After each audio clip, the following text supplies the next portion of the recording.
कि हम कंटोनर बोर्ड के साथ मिलके एक तो लोगों के जो बिल है एक्स्ट्रा इजाफी उसमें हम कमी ला सकते हैं। उसमें खिदमत हो रही है और सियासत से हट के भी लोगों के काम किए जाते हैं उसमें। और उम्मीद है कि इंशाल्लाह ताला नून लीग जो है वो उसको नज़रअंदाज नहीं करेगी। वोट जो है ना, ये जो बल्दियाती इलेक्शन है इसमें जो वोट अपने एक किरदार का अपना खुद अपना वोट है, ना कि उसमें कोई पार्टी का कोई इतना खास रोल है। किसी ने भी अगर कोई काम मुझे आज तक कहा है तो वो मैंने अपने दिलो जान से पूरा उतर के वो कोशिश की है कि मैं उसका काम करूं। किसी किस्म की भी गंदगी जो है वो मैं अपनी वार्ड में, वो अपने हल्के में, अपने एरिया में बर्दाश्त नहीं कर सकता और मैं इस पर पूरी सख्ती करूंगा इंशाल्लाह ताला। जी इंशाल्लाह ताला नून लीग जो है वो टिकट जारी इंशाल्लाह ताला कर देगी। पानी के मसाइल, टूटी सड़कें, इसमें शाहजी जो मेन मसला सबसे ज़्यादा है वो बिजली का है। हम वापडा को भी बीच में थोड़ा इन्वॉल्व करके और इसका कोई बेहतर अमल लाएंगे और कोशिश ये होगी कि हम जो ट्रांसफार्मर के जो मसाइल हैं बिजली कनेक्शंस के, वो एज़ पर सिंगल जो है ना, इसका लोड भी एक तो कम हो और दूसरा ये है कि ट्रांसफार्मर हम ज़्यादा से ज़्यादा लगवाएंगे। गैस और जो बिजली का इशू है वो सारा इसमें सॉल्व होगा। प्राइवेट स्कूलों में एक नॉर्मल फीस ला के उसमें जो है ना उसी फीस में वो एक अच्छी एजुकेशन दिलाई जाए बच्चों को। बेशक जो प्रोजेक्ट है मेट्रो का, ये बहुत बड़ा एक प्रोजेक्ट है, अरबों खरबों का ये एक प्रोजेक्ट है और इसमें फ़ायदा आवाम का ही है। तकलीफ फ़िलहाल है इसमें तकरीबन साल या कोई 15 माह, इससे ज़्यादा ये नहीं होगा। तारीख में मेरे ख्याल से कोई इस लेवल पे कोई आज तक कोई वज़ीर आला नहीं इक़्तिदार में आया जिसने इस हद तक अपना एक तो इसको सरदर्द समझ के अपनी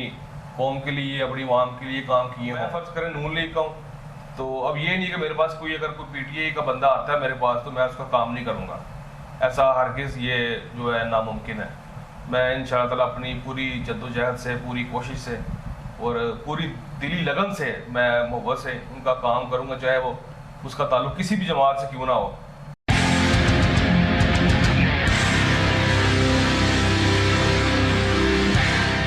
बिस्मिल्लाहिर्रहमानिर्रहीम,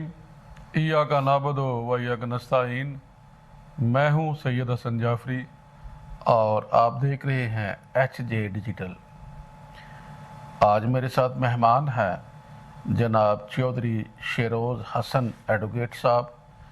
आप कंटोनमेंट बोर्ड वार्ड नंबर 7 से उम्मीदवार हैं पाकिस्तान मुस्लिम लीग नून की तरफ से। आपके जो वालिद हैं चौधरी शहबाज इस हलके में, इस इलाके में एक अपना एक मुनफरिद नाम रखते हैं, पहचान रखते हैं और वही चीज़ें मद्देनज़र रखते हुए आप चूँकि नौजवान हैं, पढ़े लिखे हैं और ख़िदमत का जज्बा लेकर सियासी सिस्टम में दाखिल हुए हैं, तो आज हम इनसे बात करेंगे वार्ड नंबर 7 के हवाले से इस वक्त क्या सियासी सूरत चल रही है, मसाइल क्या हैं और अगर ये कामयाब होते हैं तो इनकी क्या तरजीहात होंगी। जी शेरोज़ साहब,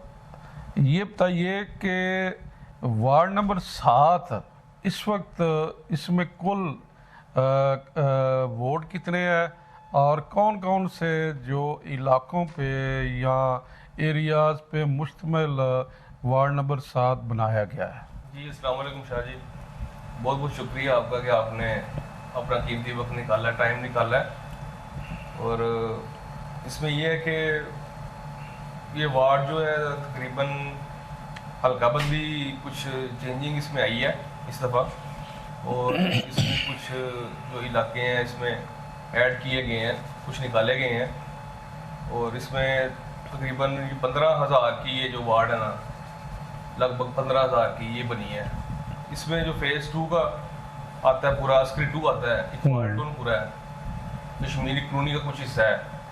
और कुछ टाउन का जो है ना तकरीबन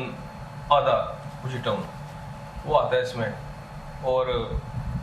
वार्डन पूरा है इसमें। ये लगभग जो है ना 15,000 की जो वार्ड है ये बन जाती है। तो शेरोज़ साहब ये बताइए कि इस वार्ड नंबर 7 में बेसिकली क्या सूरत हाल है तरक्याती कामों की, अवामी मफाद के हवाले से इस वक्त जो ग्राउंड पे आप समझते हैं क्या सिस्टम चल रहा है और उसमें किस हद तक बेहतरी की गुंजाइश है? इसमें वार्ड नंबर 7 में इंशाल्लाह ताला ये है कि एक तो फेज़ 2 का एरिया बीच में ऐड है, अस्करी 2 का एरिया जो ऐड है, तो वहाँ तो उस लेवल पे इतने जो है मसाइल नहीं है। लेकिन ये है कि चूँकि जो आप थोड़ा सा बाहर आ जाएं कैंट से, एरिया तो चूँकि टूर्नामेंट का ही है, लेकिन इसमें बाल्टन हो गया, गुलाबपुरा हो गया, कश्मीरी टूनी का कुछ हिस्सा हो गया और खुशी टाउन का कुछ हिस्सा हो गया। उसमें जो काम है काफ़ी ज़्यादा हद तक मैं ये देखा है कि इसमें काम की बढ़तरी में, जिसमें पानी के मसाइल, टूटी सड़कें और मैं गेट्स वगैरह होने चाहिए हर एक जो है इसको सोसाइटी को प्रॉपर इसको गेट्स वगैरह होने चाहिए। इसमें स्कूल्स वगैरह जो ज़्यादा, कॉलेजेस वगैरह बच्चों के। शरोज साहब ये बताइए कि इस वक्त वार्ड नंबर 7 में जैसे आपने बताया है कि कौन कौन सा इलाका इसमें शामिल है, ज़ाहिर है पोश इलाके भी हैं और जो आम एरियाज़ हैं वो भी शामिल है, लेकिन इनमें एक तो मुझे ये बताइए कि जो बुनियादी मसाइल हैं वो क्या है, और अगर आप कामयाब हो जाते हैं तो इन इलाकों में क्या करवाएंगे? जी शाहजी, एक तो इसमें पोर्श एरियाज वगैरह ऐड हैं, जिसमें फेज़ 2 आ जाता है, अस्करी 2 आ जाता है, और बुनियादी मसाइल तो उन लोगों के भी हैं, लेकिन एज अ थोड़ा आप कंटोनमेंट एरिया से थोड़ा बाहर हो जाएं, तो जिस तरह ये एक बाल्टोन है हमारा आबाई इलाका है, गुलाबपुरा गांव हमारा, और इसमें खुशी टाउन आ गया है, कुछ हिस्सा कश्मीर टूनी का आ गया है। इसमें शाहजी जो मेन मसला सबसे ज़्यादा है वो बिजली का है, और सबसे जो इसमें इशू ये आता है कि हल्की सी हवा भी चले या आंधी भी आए या एक बूंद पानी की भी गिरे बारिश की, और वो जो लाइट है ना घंटों घंटों वो ख़राब रहती है। और इसमें ये राय अमल मैं चाह रहा हूँ कि इसमें ये आए कि हम कंटोनमेंट बोर्ड के साथ मिलके एक तो लोगों के जो बिल हैं एक्स्ट्रा इजाफी उसमें हम कमी ला सकें। इसमें सीईओ साहब के साथ हम मीटिंग भी, इसमें कुछ दिन तक मेरी मीटिंग इस बारे में, जिसमें वो बिजली के मसाइल के बारे में वो मेरी गुफ्तगू उनसे है, सारा वो सुनेंगे। ये बताएं कि अरसा दराज से इकबाल टाउन का ये मसला आ रहा है कि वहाँ पे जो वापडा के खंबे वगैरह हैं वो नहीं है, पोल वगैरह, और जो अगर कोई एक दो है तो वो इस सूरत में है कि किसी ने ज़ाती ट्रांसफार्मर लगवाया तो आगे उसने कनेक्शन नहीं है, उस वजह से जो रिहायशी हैं उनको नया कनेक्शन लगाना का भी मसले हैं, और फिर उसको पे करना पड़ता है जिसका वो ट्रांसफार्मर होता है। तो इस तरह का, चूँकि कंटोनमेंट का मेन एरिया है, इकबाल टाउन एक अच्छा इलाका समझा जाता है, लेकिन उसके बावजूद ये दरीना मसला है, तो इसको किस तरीके से आप हल करवाएंगे? जी शाह जी, एक तो इसमें आपने ये बात बड़ी प्यारी की है कि ट्रांसफार्मर जो एक ले लेता है और वो कनेक्शन आगे से सेल करता है, बेचता है, और लोड भी एज पर उस पर बहुत ज़्यादा पड़ जाता है, जिसकी वजह से फिर वो बिजली के आए दिन ट्रांसफार्मर के और ये इस तरह मसला आता है। और मैं इसमें ये है कि सीईओ साहब से जब मेरी मीटिंग मेरी इंशाल्लाह ताला ये कुछ दिनों तक है, मेरी इस हवाले से भी उनसे बात होगी, लिहाजा वो उसमें हम वापडा को भी बीच में थोड़ा इन्वॉल्व करके और इसका कोई बेहतर अमल लाएंगे, और कोशिश ये होगी कि हम जो ट्रांसफार्मर के जो मसाइल हैं बिजली कनेक्शंस के, वो एज़ पर सिंगल जो है ना, इसका लोड भी एक तो कम हो, और दूसरा ये है कि ट्रांसफार्मर हम ज़्यादा से ज़्यादा लगवाएं। ये बताइए कि मुस्लिम लीग नून जो कि बरसर इक़्तिदार जमात है, टिकटों के हवाले से क्या पेशरफ्त आप देख रहे हैं, और क्या आप मुतमईन हैं कि नून लीग आपको टिकट जारी कर देगी? जी इंशाल्लाह ताला नून लीग जो है वो टिकट जारी इंशाल्लाह ताला कर देगी। और जो है इसमें, क्योंकि एक तो ये इलेक्शन एक सोसाइटी का नहीं है, ये इलेक्शन सिर्फ एक बाल्टून की हद तक नहीं है, इलेक्शन पूरी वार्ड का है। और अल्हम्दुलिल्लाह मेरी वार्ड में जो ग्रोथ है वो सारे जानते हैं और जिससे मर्जी आप पूछ लें काफ़ी अच्छी है। और इसमें यह है कि जितने भी पुराने घर हैं इधर फेज 2 में, इकबाल टोन के पुराने जानने वाले हैं, गुलाबपुरा जो हमारा बाई इलाका है वैसे ही आ जाता है इसमें, और कश्मीरी पुली के जितने पुराने लोग हैं ये सारे जानते हैं हमें अल्हम्दुलिल्लाह। और इसमें काफ़ी अच्छी जो वोट बैंक के हवाले से भी जो ग्रोथ है, एक सियासत से हट के भी जो डेरा मेरे वाले साहब का जो हमने चलाया है, हम चला रहे हैं अभी भी फ़िलहाल, दिन रात उसमें खिदमत हो रही है और सियासत से हट के भी लोगों के काम किए जाते हैं उसमें। और उम्मीद है कि इंशाअल्लाह ताला नून लीग जो है वो उसको नज़रअंदाज नहीं करेगी इस चीज़ को। ये बताइए कि कैंट एरिया शुरू से ही देखने में आया है कि यहाँ से पीटीआई का वोट बैंक जो है वो ज़्यादा निकला है हमेशा। तो अब चूँकि महंगाई भी बहुत ज़्यादा हुई है नून लीग के दौर में, मसाइल काफ़ी ज़्यादा सारे ऐसे आम लोगों को दरपेश हैं, तो इन हालात में कैंट वालों से वोट लेना खासा मुश्किल नहीं होगा आपके लिए? जी जी, ये बात बिल्कुल ठीक की है आपने। वोट बैंक बेशक है पीटीए की, ये बात नज़रअंदाज नहीं की जा सकती, लेकिन उस तरह से एक तो वोट जो है ना, ये जो बल्दियाती इलेक्शन है इसमें जो वोट अपने एक किरदार का अपना खुद अपना वोट है, ना कि उसमें कोई पार्टी का कोई इतना खास रोल है कि ये बंदा फलां नून लीग का तो इसको वोट जो है वो नहीं देना चाहिए। इसमें एक यारी दोस्ती और इसमें एक तल्लक वास्ता बहुत ज़्यादा मायने रखता है, जिसकी वजह से ये एक बहुत बड़ा प्लस पॉइंट है कि इसमें जो पार्टी बेस पे वोट जो हम इस पे जो हम कह सकते हैं कि ये प्लस पॉइंट है इसमें कि ये जो वोट है पर्सनल एक शख्सियत का वोट है अपनी। और ये जो है इस पर इतना नहीं है कि अगर फर्ज करें कि बंदा नून लीग से खड़ा है तो उसको पीटीए को बंदा, मेरे काफ़ी ज़्यादा दोस्त बाप है, मेरे रिश्तेदार पीटीए में हैं जो कि मुझे वोट सपोर्ट कर रहे हैं, लेकिन ये सारा सिलसिला फिर इलेक्शन बल्दियाती का मतलब ये है ना, एक आप बजाय के किसी प्रॉपर किसी सियासी फोरम में रह के या सियासी फोरम से हट के आप इस पे कर रहे हैं इलेक्शन कंटेस्ट, एक तलक बेस्ड का वोट है सिस्टम जो है ना इस पे चलता है। ये बताइए कि बैसियत नौजवान उम्मीदवार, चूँकि जो यूथ है हमेशा अहम रोल अदा करती है किसी भी इलेक्शन में, तो नौजवानों को अपनी तरफ मुतहर्रिक करने के लिए, अपनी तरफ मुतवज्जो करने के लिए आप क्या प्लान रखा है? किस तरीके से नौजवानों को समझते हैं कि वो आपकी तरफ आएँ और आपकी कंपेन भी करें, आपको वोट भी दें? जी शाह जी, इसमें ये है कि एक तो अल्लाह के फजल से मेरी जो दोस्ती है शुरू से ही बहुत ज़्यादा रही है इधर अपने यार दोस्तों से, और काफ़ी ज़्यादा मेरी अच्छी बॉन्डिंग और दोस्ती से हट के भी किसी ने भी अगर कोई काम मुझे आज तक कहा है तो वो मैंने अपने दिलो जान से पूरा उतर के वो कोशिश की है कि मैं उसका काम करूं। और इसमें ये है कि जो शुरू से ही, क्योंकि बाई बर्थ भी हम यहाँ के ही हैं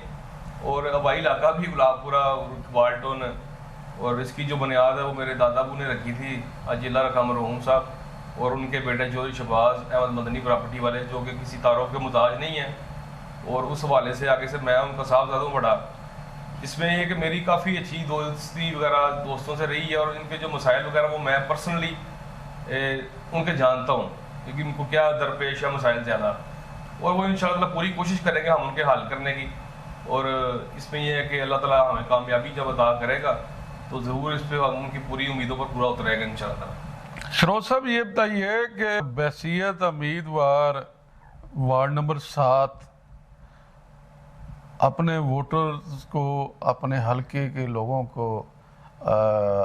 सबसे पहले तो ये बताएं कि आपका मंशूर क्या है? अगर आप कामयाब हो जाते हैं तो क्या करेंगे इस वार्ड नंबर 7 के रिहायशियों के लिए? जी इंशाअल्लाह ताला अल्लाह पाक अगर मुझे इसमें कामयाबी अता फरमाता है तो मैं अपने रहायशियों, अपने वार्ड के मेम्बरान के लिए अल्लाह के फजल करम से इंशाअल्लाह ताला इनके लिए एक तो प्रॉपर जो सड़कों का जो निज़ाम है उसको कोशिश करूँगा कि पूरी उस पर बेहतरी आए। कोई टूटी फूटी सड़कें कहीं भी नज़र ना आए, और एक जो टूटे कटर हैं ढक्कन चोरी हो जाते हैं, और ये जो पानी का निकास लोगों के ख़राब हैं, पानी बारिश होती है तो नालियों से बाहर आ जाता है, ये चीज़ें ना हों इसमें, और प्रॉपर एक सफाई का माहौल बना रहे। कोई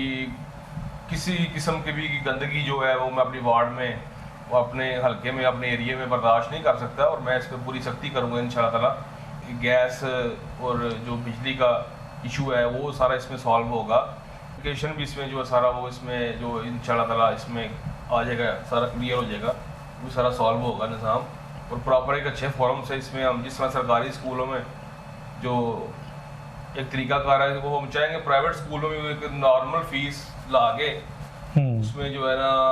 उसी फीस में वो एक अच्छी एजुकेशन दिलाई जाए बच्चों को। ये बताइए कि वज़ीर आला पंजाब मरियम नवाज साहबा ने गुजरांवाला के शहरियों के लिए बड़े एक मेगा प्रोजेक्ट दिया है मेट्रो के हवाले से, और उस पर काम भी जारी है। अभी फ़िलहाल लोगों को उससे मसाइल भी हैं, लेकिन इसका मजमूई तौर पे आप क्या समझते हैं गुजरांवाला के शहरियों को क्या फ़ायदा पहुंचेगा? इसमें बेशक जो प्रोजेक्ट है मेट्रो का ये बहुत बड़ा एक प्रोजेक्ट है, अरबों खरबों का ये एक प्रोजेक्ट है, और इसमें फ़ायदा आवाम का ही है। तकलीफ़ फ़िलहाल है इसमें तकरीबन साल या कोई 15 माह, इससे ज़्यादा ये नहीं होगा। और जिस तरह ये बाईपास पे पुल था, इसमें ये 2 साल काफ़ी ज़्यादा आवाम को तंगी रही है, और जिस तरह आवाम गुजरती थी उस जगह से, और लोग कहते थे कि या अल्लाह ये भी सुनी जाए इसकी भी। और आज जब भी कोई वहाँ से गुजरता है तो एक उस पर एक खुशी की लहर ही होती है कि बंदा एक तो सफ़र बहुत ज़्यादा कम हो गया इसमें। इसी तरह मेट्रो का भी ये एक है कि मरियम नवाज साहबा ने ये बड़ा अच्छा स्टेप उठाया है कि हमारे गुजरांवाला में ये एक बहुत बड़ा प्रोजेक्ट लेकर आ रही है, जिससे एक ओवरऑल इसकी एक पहचान होगी इस प्रोजेक्ट की और हमारे शहर की इससे। और इंशाल्लाह ताला ये है कि तंगी ज़रूर है बेशक, लेकिन इसमें फ़ायदा है, और सफाई सुथराई ऑटोमेटिकली इसमें आ जाएगी। और जो है लोगों के जो ये मिसाइल सफ़र के हैं ना, एक्सीडेंट वगैरह अल्लाह माफ़ करे ये जो हो जाते हैं सड़कों में, रोड हादसा वगैरह, इससे काफ़ी हद तक इसकी बचत होगी। सरोज साहब ये बताइए कि गुज़श्ता जो जनरल इलेक्शन है उसमें गुजरांवाला से पीटीआई ने वाज़े अक्सरियत से सीटें विन की थी, और अब चूँकि टाइम गुजर गया है और कुछ ना कुछ मुस्लिम लीग नून ने डिलीवर भी किया है, तो क्या समझते हैं इस वक्त ग्राउंड रियलिटी क्या है? जो लोग हैं आम लोग, वो अब दोबारा नून लीग की तरफ जाएंगे या जो जनरल इलेक्शन में तजर्बा रहा है वही रहेगा? जी कोई शक नहीं है इस बात पे आपका शाह जी के जनरल इलेक्शन में जो सीटें पीटीए ने काफ़ी हल्कों से काफ़ी जगह से ज़्यादा विन की हैं। और चूँकि अब तो देखें ना, नून लीग ने जिस तरह के मरियम नवाज साहिबा ने काफ़ी ज़्यादा इसमें जो आवाम के लिए जो काम शाम किए हैं, इसमें काउंटलेस है वो, दे आर काउंटलेस। और इसमें हम कोई तादाद नहीं है उनकी कि उन कामों की कि हम गिन के कह सकेंगे यार ये काम उन्होंने किया बेताशा। वो एक तारीख में मेरे ख्याल से कोई इस लेवल पे कोई आज तक कोई वज़ीर आला नहीं इक़्तिदार में आया जिसने इस हद तक अपना एक तो इसको सरदर्द समझ के अपनी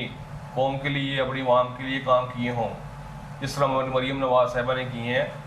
और इंशाअल्लाह ये आगे भी करेंगी, और इसी वजह से ये जो वोट बैंक है नून लीग का वो आगे से बढ़ा है। बेशक महंगाई ज़रूर है, वक्ती तौर पे तंगी है, लेकिन ये टाइम के साथ साथ इंशाअल्लाह ये सारा कुछ ला रहे हैं, इसको एक कंट्रोल पे, एक इक़्तिदार पे ला रहे हैं, और इंशाअल्लाह ये कवर होगा जल्दी। और जो आवाम है ये इस दफ़ा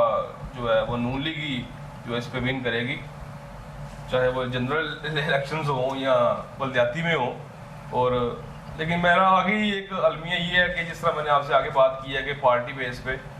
कि इसमें एक तो जो बलदियाती इलेक्शन है उसका पार्टी बेस का इतना रद्देबल नहीं है, इसमें आपका एक शख्सियत का एक तल्लुक का वोट है। और ये मैं समझता हूँ कि जिसमें जितना आप किसी के काम आए हो उतना आपको इसका मिलना है अजर। इसका ये हिसाब है। और इंशाल्लाह ताला हम ये इलेक्शन जो है भरपूर कोशिश करेंगे कि अल्लाह ताला बाकी जो मंजूर अल्लाह पाक को मंजूर है और ये इलेक्शन को विन करें हम। बैसियत उम्मीदवार वार्ड नंबर 7 अपने हलके के वोटर्स को